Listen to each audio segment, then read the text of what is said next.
Lee Gregory back amongst the goals. Cambridge 0, Wednesday 2.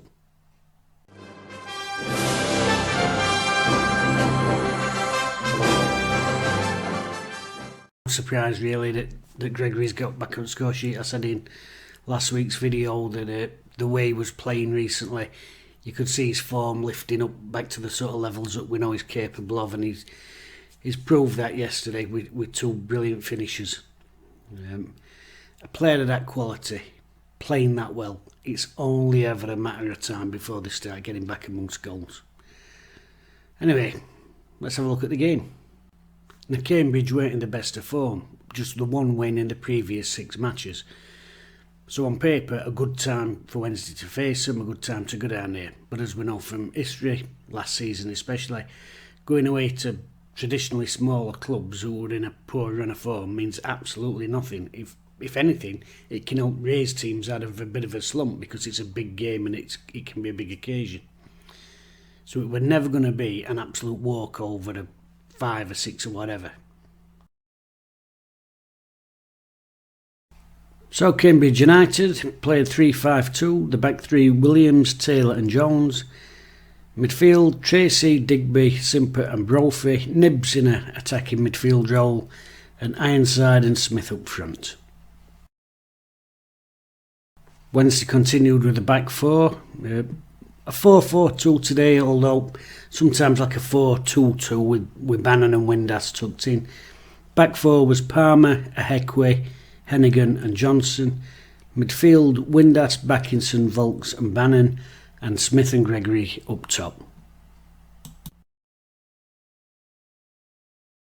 And a really exciting start from Wednesday. Why?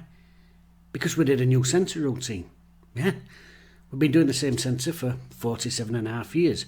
Little touch, big bang out for a throw in 30 yards down touchline. But no, a different one, a Sunday League one if you like. Little touch and Windass just sets off straight down middle of pitch. And it worked brilliantly because they weren't expecting it. They're expecting that big boot. Well, of course they have. We've been doing it for 4 decades from kick-off. Drives down middle of pitch. They're completely unexpecting it. Knocks a little ball out for Bannan and we get a corner within the first minute of the game. Really positive start. 5.5 minutes on clock, Wednesday took the lead, and it's Lee Gregory, fully deserving of his goal, not just for today, but been talking the last few weeks about how his form's been getting better and better. All the little rounded bits to his play, the way he drops in and links play, the way he spins a man, pulls defenders out of position, everything has been building up these recent weeks, and his form's been getting better and better. Only a matter of time before he got some goals to go along with that good play. And it's a great goal, Iceman of a finish, and it comes from a wonderful ball from Backinson, rakes it right round. It starts with Windass actually doing a little Cruyff pass turn to Backinson, twice in 2 weeks I've seen that. Bannan did one last week for Derbyshire, and Windass today. Backinson has a little touch, curves the ball, their defender, I don't exactly know what he's trying to do, I don't know if he's trying to get it back to keeper. He gets his fringe on it, it drops down, Gregory's gambled in round back, and he takes it on, but cool as a cucumber. Don't blaze it, you know, he's been desperate for the goal, but he don't panic. Iceman finish, he takes a touch, and Matov, I think the name of the keeper, he comes down, goes to ground a bit easy, but Gregory just lifts it over him. Just lifts it over him, as soon as he goes to ground, he lifts it over him. Lovely finish, cool as a cucumber, 1-0 Wednesday. Wednesday playing a 4-4-2, it's like a hybrid 4-4-2. At times Windass is almost making a 3 because he's that far advanced, but other times it's like a flat 4 when we lose the ball, and other times both Windass and Bannan are both coming inside and making, it's almost like a square in there, so, and they can hunt down in a square, but it works really well to our benefit. They've got a wide player called Tracy, quite a pacey play. First 10-15 minutes thought he looked their best outlet, but Bannan's out there and he's doubling up with Marvin Johnson on him and not really giving him a sniff. They're snuffing him out, and it's working really well. It's 4-4-2, but it's a fluid one. Like I said, they're both getting in behind the strikers. Windass is sometimes popping up. He's like a 1940s outside right at times, so it's a sort of hybrid, but there's a lot of fluidity in there, and it's I think it's worked really well. Speaking of Windass, about 10 minutes in, absolutely fantastic pass. It's got to be 45 yards. As a pass with outside at boot. It's like vintage Glen Hoddle. It's a right ball, outside at boot. Wefts it over. Just drops down over there, man on far side to Bannan. And it's, you know, all this short passing and everyone loves it and all, going back to Pep's Barcelona, and I think the entire consciousness of the world has become, oh yeah, this little tip tap. I've still got a time for one of them, mate. 40 yards outside at boot, loads of swaz, and it drops down perfect just in front of him. I love out like that, mate. Bit of a concern about 15 minutes in. Ball forward, Heckway going in for challenge with their big number 9. He just gets there ahead, but as he does, their lad kicks him on underside at knee, and as soon as he turns, he starts hobbling off, holding it back at leg, and I thought, oh Jesus, don't be his hamstring. Because Heckway has been an absolute rock this season, foundation stone at everything that's been good about Wednesday's defending. And I thought, oh God, has he pulled his hamstring? But it was a kick. You don't want to be kicked, but you better be a kick than an hamstring pull, aren't you? So, bit of a concern there for the few minutes, but he was fine to continue. Just one of them moments, 20 minutes in, you know when you have to do a double take, ball went out of play, and there was like a gangway exit right down up front at the stand. Ball goes out for throwing, and somebody's just walking up gangway exit and chucks it back to their player, and it's a chef.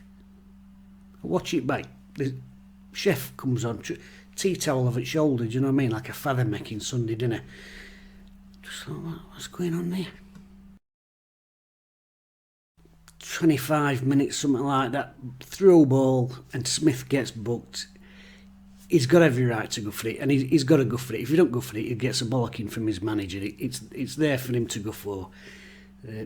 Mitov gets it away, and Smith does catch him. He just catches his far boot, and that's not the bad thing about a tackle. It's just, that's a sort of tackle challenge, if you like, that you see 20 of them a game in midfield, nobody bats an eyelid. Centre forward does it on a goalkeeper. Oh, okay, now they can't do that. But he goes in, he's got every right to challenge for it. Catches his back leg. And Mitov goes down for 3 or 4 minutes, and he's obviously in a bit of discomfort. But it's not actually the kick on the foot that's done it. I think it's the fact that when he's kicked it, it's twisted his knee a bit. Yellow card from referee. Oh, I thought I had a very good game today, by the way, for 3rd Division standards. I mean, we have clowns every week. Thought this bloke were all right. It is a booking, but like I said, in midfield, probably not. I mean, Wednesday aren't tearing any trees up by any means, but we look solid.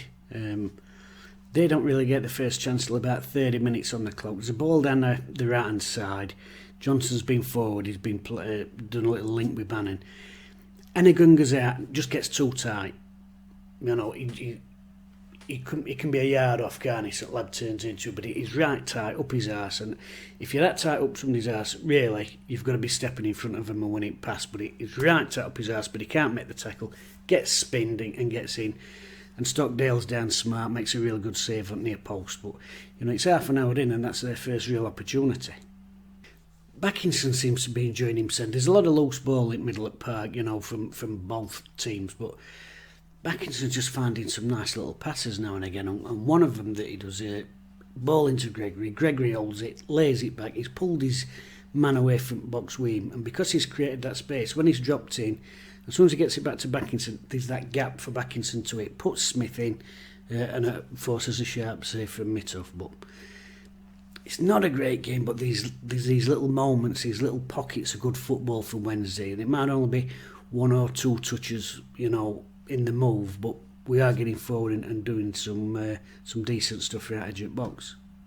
Mandy Backinson right at end at half. He's had a decent game today, but right at end at half, absolute comedy strike. Ball's coming, and you know that thing when they just take their eye off the ball because they're already looking at par at goal where they think it's going to be nestling in about 4 seconds. So he sort of does one and absolutely scuffs it out, and he just sort of dribbles 15-20 yards wide at goal. But other than that, I thought he had a decent half. Start at second half. Wednesday good for first 2 or 3 minutes. Palmer comes out and it's underside at not crossbar, stand. Yes, it's underside at stand. Right, absolutely got right underneath it. That one, like clearance. I'm surprised it weren't bobbling about in car park. But after that, don't know if Cambridge has had a rocket up arse at half time, and they did. They were still at back three, but that Brophy were dropping in a little bit more, and at times it was a forward in there for the first half an hour from Cambridge.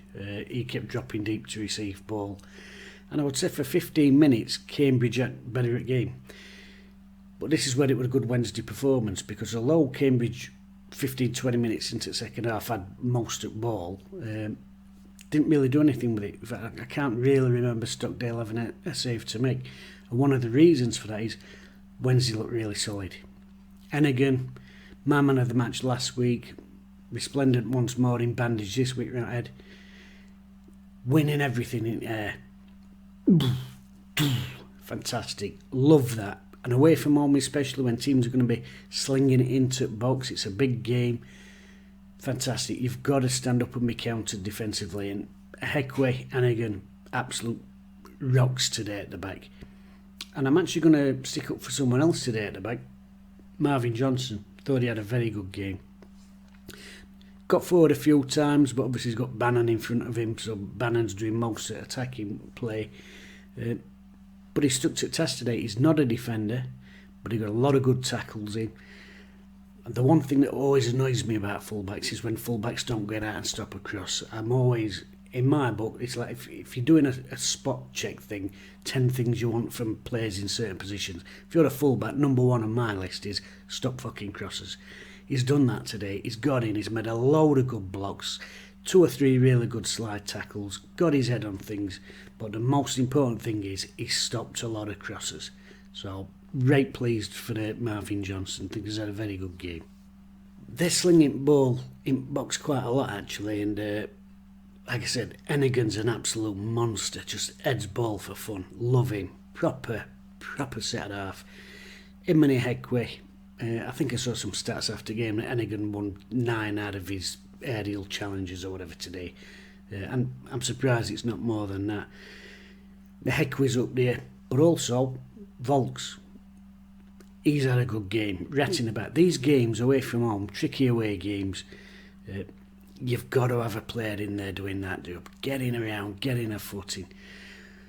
1 or 2 times he slid in midfield, and it's one of them when you're watching and you're like, a split second wrong and he's probably in book. 70-30s in opposition's favour, but he's just sliding in there and just getting a toe in at last minute. He's done well. He's won a lot of headers right edge at D, as has Backinson. When we signed him from Bristol, one of the things we heard is, he's not most physical. He's a big lad, but he don't really like physical stuff. He's won a lot of headers as well today in there and got a footing. And it's that defensive bedrock on away performances. Back four's played really well, and 2 in midfield in front of him, they've played really well. Cutting stuff out, getting a footing, getting an heading. Nearly made it 2-0 on 60 minutes, although it would have been a fortuitous goal because it had been mainly Cambridge. We weren't really getting a grip in midfield, doing a lot of good defensive work, heading things, winning a tackle, but passing had gone a little bit sloppy. We weren't really getting Bannan involved or Windass on the other side. And ironically, we nearly extend lead with them both popping up at left-hand side. Bannan link, Windass has made a run out there, he puts a cross into the box, and that Mitoff, he just goes up. It's a simple catch really, because crosses come from really close to the byline. Just goes for a catch, and somehow it's like he pops it up like one of them, volleyball players when they do a little set-up shot. It's just a simple catch, but he just sort of, and then he gets it at second attempt. That would have been a terrible goal for them to concede. But 65 minutes, Wednesday just start coming back into it. 15 minutes to go, Wednesday, double change and a formation change. And it's important, it shows the importance of the flexibility of the side. We caught these on up early on, 5 minutes in with a goal ahead with Gregory. These will have probably planned for us playing a you know, a 5-man midfield or whatever, 3 at the back. We caught them on up with 4-4-2. After the break, they'd sort of got to grips with it. They'd had a slight shuffle around themselves. Like I said, that Brophy were dropping out. Sometimes theirs was a 4 and then a 3 when they got possession. And they were getting to grips with Wednesday. We weren't having as much of the ball, not seeing as much possession of the ball. And again, they'd got a player dropping off their front pair into midfield and sort of making a 3. So a lot of work to do in there for Volks and Backington. So Darren Moore changes it, and it's a positive change. McGuinness comes on for Michael Smith. Josh Windass goes up front. So we go to a back 3 with the Heckway, Hennigan, McGuinness, which gives us that aerial strength. Also allows us to bring Barry Bannan on into central midfield with Byers and Volks. Helps Wednesday massively, this, because it allows us to get Bannan into that central area, because as we know, he really dictates the best that Wednesday do. And George Byers comes on. Now, he didn't come on. It's a fantastic substitute appearance from George Byers. I mean, I'm a huge fan of him anyway, but he's a fantastic footballer, wonderful footballer. Don't particularly get us on front foot. You know, they've had a really good spell, Cambridge. They've probably had the better of it from half time without particularly testing Stockdale. But what he does do, Byers, when he comes on, he just calms it down. He's just got that calming presence. As 2 touches, in, out, and suddenly they're having to do a little bit of chasing. We've evened that numbers game up in midfield, and now when we win the ball in front of our back 4, we've got an option there and we've got an option there, and so Bannan starts seeing more at ball, but Byers especially. Get it, touch it out, available for return. Get it, touch it out, available for return. And they've got something else to think about. And it just calmed Wednesday's levels, because they were chucking stuff in box, we were winning headers, winning tackles, blocking stuff, but you can only do that for so long before you start getting that little bit of panic of, can't do this all day. Can't do this all day. It only takes you to miss one header, miss one tackle.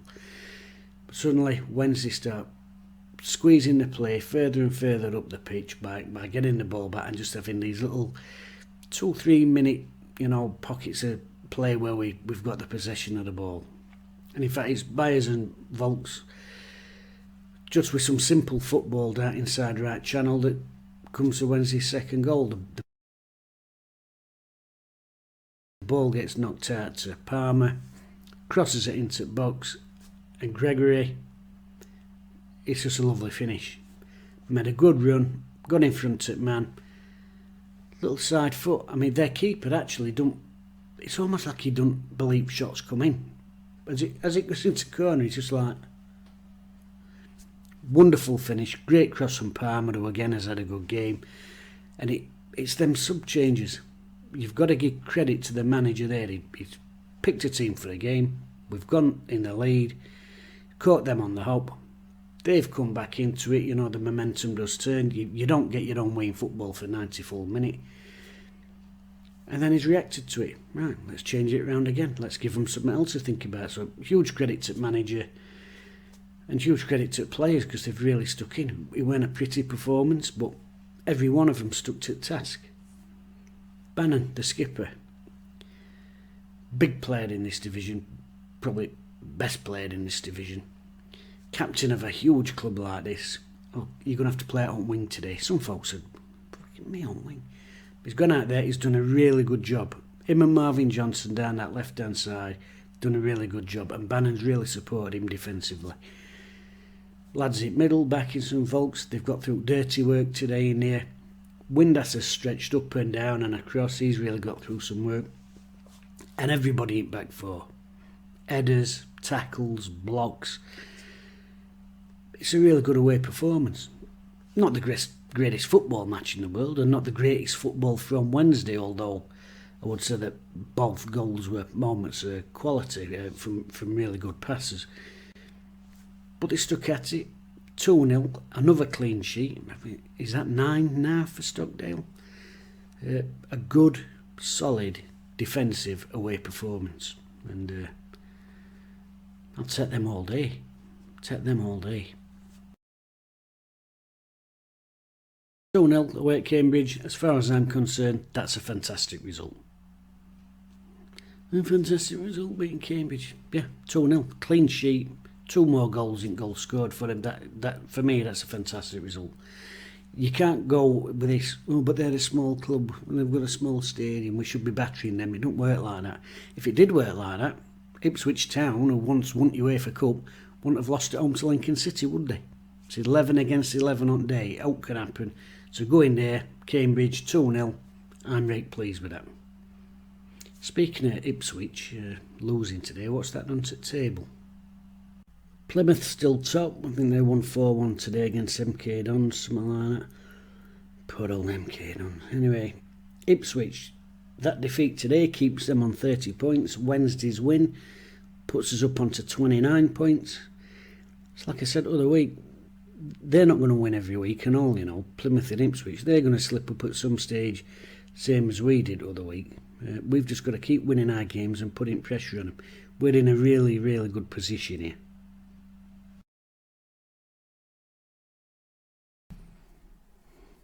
I am quite torn with Strictly. I am honestly, because I don't know how I feel for that Tony Adams, which is funny because as a Wednesday fan he completely probably destroyed my formative years. That Arsenal side, I think, was when I first grew up and realised that the world could be a dark and horrible place, you know, because until then my life had been playing with Star Wars action figures and playing football with my mates, kissing lasses back at bike sheds at school. It'd all been fun and games. Watching a fantastic Wednesday side and thinking that football, like life, was a wonderful, beautiful thing. And then that Arsenal side, you know, that's when I realised the dark side of the world. Horrible, horrible. And yet I'm seeing him on there and I'm thinking, well, do you know what, he doesn't seem like a bad bloke actually. He's a fucking terrible dancer, but it doesn't seem like a bad bloke. And it's caused a real sort of paradox in my heart that I've always rooted for the underdog. I'm one of them people, always root for the underdog. World Cup, cricket, tennis, whatever, root for the underdog, root for the underdog. And he's the underdog in that. And yet he's one of the villains of my youth, you know. There's probably him and General Zod, who were the 2 biggest villains of my youth, and it's caused a real sort of battle in my head of right and wrong. He weared his best dance tonight. It was still shit, but it was his best dance. Yeah. That Matt Gosso.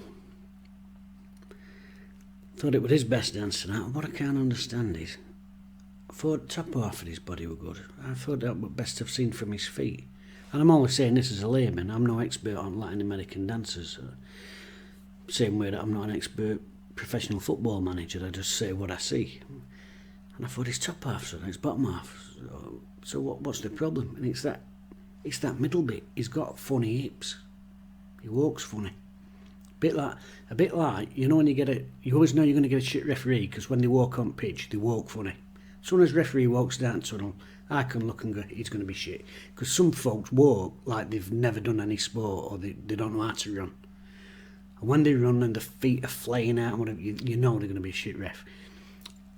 He's been a bit like that with dancing, and I've twigged what it is. Oh, I love a diagram, mate. It's that bit there. He can control that and he can control that. He's got no control here. The entire middle section of him. No control whatsoever. Bizarre. You'd think being a pop star he might have been able to dance and all. I mean, most of them have been to some sort of stage school, haven't they? I'd ban that and all. Allowing people who's been to stage school on the programme. It's meant to be about failures like Tony Adams, shit dancers. That's the point of the show, isn't it? Oh, sorry.